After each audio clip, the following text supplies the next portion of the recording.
Welcome to AI Decoded. There are two names in AI you will have heard plenty about. Sedemis Hassabis, DeepMind, now owned by Google Alphabet, and Sam Altman's OpenAI, which is now deeply entwined with Microsoft. It's a story of deep rivalry, not just between the developers and their different competing visions of where artificial general intelligence will take us, but beyond that, a much bigger proxy war between their big tech overlords. There are two well-sourced books that have just been published this past few weeks that together peel back the curtain on what is really going on. The titles pretty much speak for themselves. Parmy Olson's Supremacy, AI, ChatGPT and the Race That Will Change the World, and Taming Silicon Valley, written by the leading AI thinker Gary Marcus. And I'm pleased to say that both of them are with us tonight. Also here, our resident AI commentator, Stephanie Hare. Maybe I'd start with you, Stephanie, because you've read both of these books. And for me, they seem to get beyond the myth and the hype that Altman and Hassabis are selling us. More than that, they raise some fairly serious questions about what the true motivations of these companies really are. Yes, I think Parmy's book, Supremacy, really lays this out. I cannot recommend it enough. You have, on the one hand, Sam Altman, who's looking to create economic abundance and to end economics. We won't even need money anymore in his ultimate vision. And then Sedemis Hassabis' vision, which is much more about science and using science really to almost understand divinity and God, which one of his goals was to win a Nobel Prize, which of course he has done so this week. So you really got, to the heart of this story in your brilliant book. But you characterize it, Parmy, as a race for supremacy, funded, directed by the two biggest players, Google and Microsoft. I'm going to read you a quote from your book, which you will be familiar with. Today, the cost of building AI models has risen out of reach of nearly everyone who's not a tech giant. Academics and smaller companies have little choice but to get their chips from NVIDIA or rent computing power from Amazon, Microsoft or Google. And once the companies are on those platforms, they are often locked in. So you are arguing that rather than this being some sort of creative environment for innovation, it is in fact a competition to consolidate the power of these two big companies. Almost not even so much a competition. It's dominated by a handful of very large players, to the extent that if you want to compete, it's very, very difficult now. The arms race that's come about from AI and the spark that was led by ChatGPT really is mostly between Microsoft and Google. Microsoft has OpenAI and Google has DeepMind. So when I wrote my book, ChatGPT had just come out and I just thought this is an incredible tool, but I don't think people really know the story behind all this. These people are saying that AI is going to make, elevate the wealth of humanity and bring a lot of benefits to humanity, when actually the people that are deriving most of the benefits are these large tech companies. I mean, just since ChatGPT came out, their market capitalizations have risen of the six biggest tech companies by $6 trillion just in 2 years. Wow, that's extraordinary. And is it stifling innovation, Gary? I think it is stifling innovation. I'm also not sure the economics make any sense, and maybe we'll have a chance to talk about that. Putting in all those trillions of dollars when there's only been billions of dollars in revenue. But it definitely stifles innovation if only a handful of people can be players. There are a couple more that we didn't mention here, like Anthropic and so forth, but there are very few players. Parmy is right that the academy is basically boxed out. One other big player that's worth mentioning, though, is Meta, which is also, of course, an enormous company. And they're giving away the software for free, which makes it very difficult for anybody to actually make a profit. So the whole thing is resting on the notion that there's going to be trillions of dollars in profits. But so far, there have been a small number of billions of dollars. Everybody, not even in profit, everybody at the top of the tree is benefiting, as you say, economically. In your book, you express concerns about how AI is being used to consolidate the power also of the social media platforms. In fact, you talk about it as surveillance capitalism. What is that? Well, surveillance capitalism is basically making money by invading your privacy. And even since the book came out, it became clearer to me that OpenAI may have no choice but to pursue that path. OpenAI may be become the most Orwellian company of all time. They're not making enough money by just selling to businesses. Businesses tried their software last year, mostly found it unreliable. But they're trying to ingest all your documents, all your calendars, all your emails. They bought a portion in a web company, a webcam company.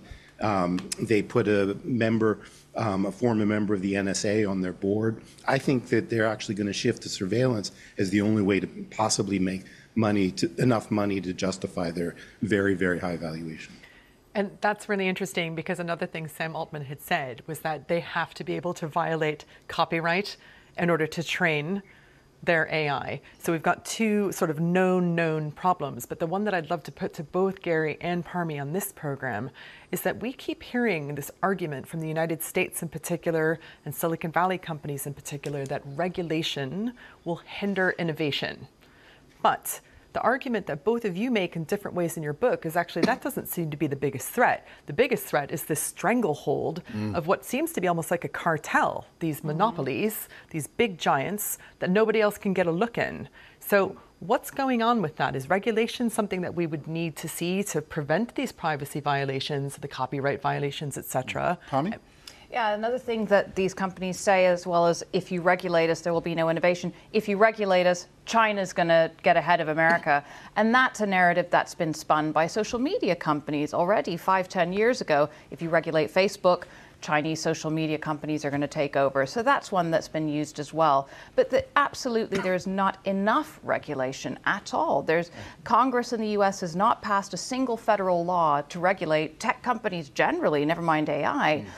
So at the moment, the real hope is what's coming out of Europe with the European Union's AI Act, because ultimately, how can you have innovation if the market's completely dominated by just a few players? That's going to stifle innovation, not regulation. The thing that really blew my mind about this, when we're talking about innovation, because there are some big promises that the likes of Asabi have made, and yet he says, Gary, that he's in the office doing the bidding, of Google, and then does the quantum computing when he goes home at night, as if it's almost an afterthought. I mean, he's definitely a very busy guy. Just to go back to the regulation for a second, the Silicon Valley is trying to tell a myth, which is that you can't build products if there's any regulation. But we know that's not true. For example, seatbelt laws led to innovation. We have regulation in every industry. Airlines, for example, have regulations on how they build their airplanes, how they maintain them, how they investigate accidents and so forth. And we're thankful for that. And when they try to work around that, as Boeing sort of seems to have done, we're upset that they haven't been regulated enough. It's a myth to say that regulation is going to kill the industry. And I'll put in one word for California, which did one thing right, which is they now have a rule requiring some transparency around data. It's not like everybody's going to leave California now because they have to disclose some of the data. The industry has been trying to threaten people and say, oh, we'll leave, but we're going to see that their bluff is called very shortly. And can we take advantage of the fact that we happen to weirdly have 3 Americans on the show to ask? I don't mind. I know. Well, thank God the special relationship is alive and well. But we've got the presidential election, the big election coming up. What potential movement could we see next year in 2025, once we've got the new administration in, whoever it is, to potentially take on tech companies and the stranglehold? We saw the Department of Justice move on Google this week. Well, Harris, so far, I mean, neither of them have really given very clear policy positions on AI and tech, but it generally seems like Harris would be a little bit more pro-regulation, whereas Trump really wants to unwind a lot of regulation, particularly around crypto companies, which is why some very big names in Silicon Valley, like Andreessen Horowitz and other kind of crypto-related billionaires, are really pro-Trump right now because of this. So that's where we might end up going. Just quickly, Gary, where do you think, where do you believe the reality is of where we're headed? Where we're headed with respect to what? With respect to all of this software in general? Yeah. Or regulation? I think that people have wildly oversold what the current technology that most people are talking about, generative AI, is going. So it's a really wonderful demo. It shows you what AI could be, but it's not reliable. It hallucinates all the time. It makes boneheaded errors. And companies are starting to realize that. There are some uses like brainstorming and so forth, but it's been sold as a form of magic, and it just isn't that magic. And so I actually think that there may be a bit of a bubble here, a financial bubble, where a couple years from now, people are like, why did we value OpenAI at $150 billion? This just doesn't make any sense. I've in fact suggested that it might eventually be seen as the WeWork of AI. Well, all these companies complain that regulation hinders innovation, as Stephanie said. Coming up after the break, we'll look at the moves now afoot to rein in big tech. How do we free AI and create that competition to deliver the innovation that was promised? Welcome back. If generative AI has in effect become a vast, uncontrolled experiment on all of us, how do we control it and get the best from it? If AI is capable of revolutionizing science, medicine, technology, how do we free the developers from the grip of big tech? Two stories in the news this week. Reuters are reporting that Google is in the sights of the US Department of Justice, who are now investigating whether there is an illegal monopoly in online search. And Politico report that the EU is about to gatecrash big tech's AI party with a raft of regulation to protect us from the intrusive surveillance that Gary was talking about. Parmy, let me start with you. Those two stories suggest that there are moves afoot, that there is a recognition out there among regulators that something's gone wrong. What role do the big tech companies play in lobbying? Oh, a massive role. And that's why it's taken so long for regulation to even get to this point, because there are armies of lobbyists in Washington, D.C., backed by so much money from these companies, armies of lawyers as well. When you have cases against big tech companies by regulators, they get tied up in courts. It's constantly appealed. The recent case against Apple, the tax case, that was a decade in the making before they finally got fined for it. So it's really, I think, quite promising to see talk of what they call structural changes, i.e. the possibility of a breakup for Google, because till now, it's just been fines. And you know, a few years ago, Facebook was fined something like $5 billion, and the stock went up, because this is just this is like a speeding ticket for these companies. It's the cost of doing business. And so it's what we're really seeing for the first time is momentum towards something a little bit more potentially damaging for these companies. But it's mostly coming from the US, and people in civil society who are pushing for this want to actually see a little bit more support from Europe as well, European regulators. Who have, of course, the teeth. They've got the EU AI Act now. They've also got the Digital Services Act, the Digital Markets Act, GDPR. So the European Union is really led on regulation, but what they still don't do, I think, is enforce enough. And that's the thing, is they have the potential to at least issue bigger fines, and they're not even doing that. What for you, Gary, is the most urgent, the most pressing problem that lawmakers need to look at? I think we should have a pre-release system with teeth, where companies have to show their models to some kind of independent team of scientists before they release them, and have to show that the benefits outweigh the risks. So right now they make that decision themselves. And for example, OpenAI said, hey, our newest model, O1, might cause a bioweapons risk, a medium bioweapons risk, but we're going to release this anyway. There has to be, both internal to the companies and external to the companies, a process with teeth like we have in the FDA in the United States that says you have to show that the benefits outweigh the risk, or you can't release this on wide scale. But neither of you said we need to protect the small developer. I mean, these two guys that we talked about, Sabis and Altman, when they were small, they were brilliant. And there were huge advances. And as we said at the top, they now have to play with big tech. So how do we, I mean, give me that the point I was making before about Asami's going home and doing his work almost as a hobby in the evening. How many people actually within these companies are now working on quantum computing? How many are actually generating profit for Google or for Microsoft? Well, I think ultimately, if you're a small business, you're trying to get into the market, you're trying to build an AI company, it is extremely expensive to do this. And some of the most promising AI startups just coming out of Silicon Valley, ones that somehow managed to raise hundreds of millions of dollars, ended up being acqui-hired. Inflection, Adept is another one, Character AI, they all went to Microsoft, Amazon, and Google. And so I think, you know, entrepreneurs can have these dreams, and it's so interesting that Demis, as you mentioned, goes home at night and he works on this kind of unlocking the nature of reality, scientific pursuit. That's a personal thing for him, but that's why he started the company. That's why he started DeepMind. And now that's sort of faded into the background. But what do you do about that, Gary? Because states can't put money into it. It's the private sector that has to support it. I think it's very difficult, partly because of the venture capital community is putting so much money into a couple companies like OpenAI. And I think it's hurting society because we're not exploring different kinds of alternatives. And so, yeah, the way that financing is going is actually stifling innovation. Yeah. I'm not sure what we can do about that as a society. I think maybe putting more government money in researching alternatives to these large language models might be a good investment. I've talked about having like a CERN for AI, which might be focused on how to build safe, reliable, trustworthy AI. If that were government funded, maybe it could be a viable competitor.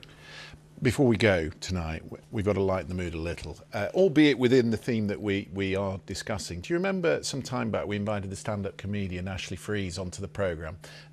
He's recently released 2 albums this year using AI to write his comedy songs.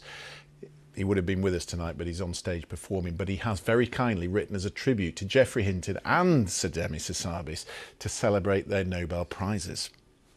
Congratulations to Geoffrey and Demis, who turned AI into reality from its premise. From Google and DeepMind, their wise ideas propelled, and now they have each won themselves a prize Nobel. So well done, Prof. Hinton and Sir Hassabis, the victors. There's only one small problem with this picture. They are both live. Don't use this technology. It could wipe out all of humanity.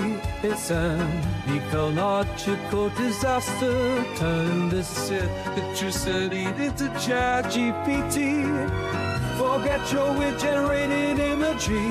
Consider the threats of bots to our democracy. Let's not turn the film Terminator into a documentary.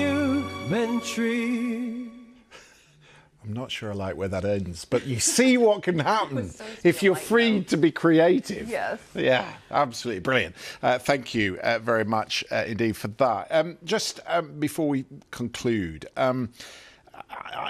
we characterised this earlier as a race, a land grab, and I don't think there's any greater metaphor for that than the $50 billion that Microsoft is now spending to build its data centres. Mm-hmm. That tells you where we're at. And in a way, that's probably more money than the UK government spending on public infrastructure. Mm-hmm.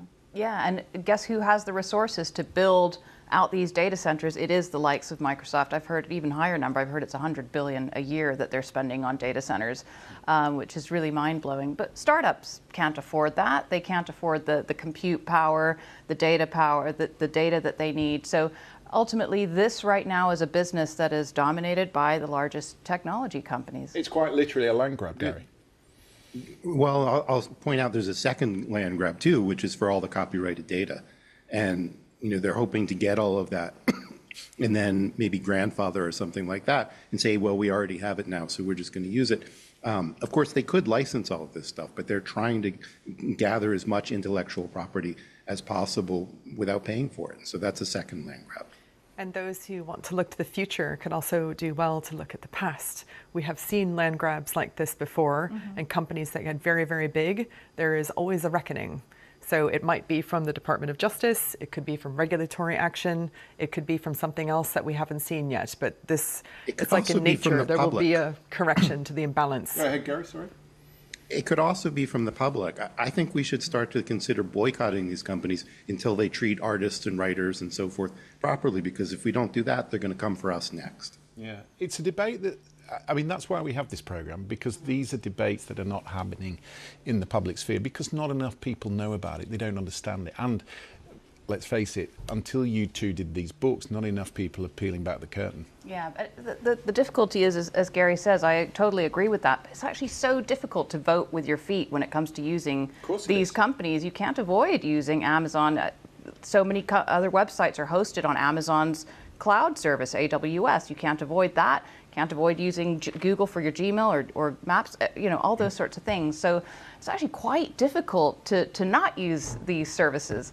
But I think the fight back isn't just from regulators. We're seeing it in the courts. There's a really promising court case in San Francisco against websites that produce deepfake porn, and that's very promising, I think. Unions are doing a lot, like the writers' strike in Hollywood. That was quite successful last year.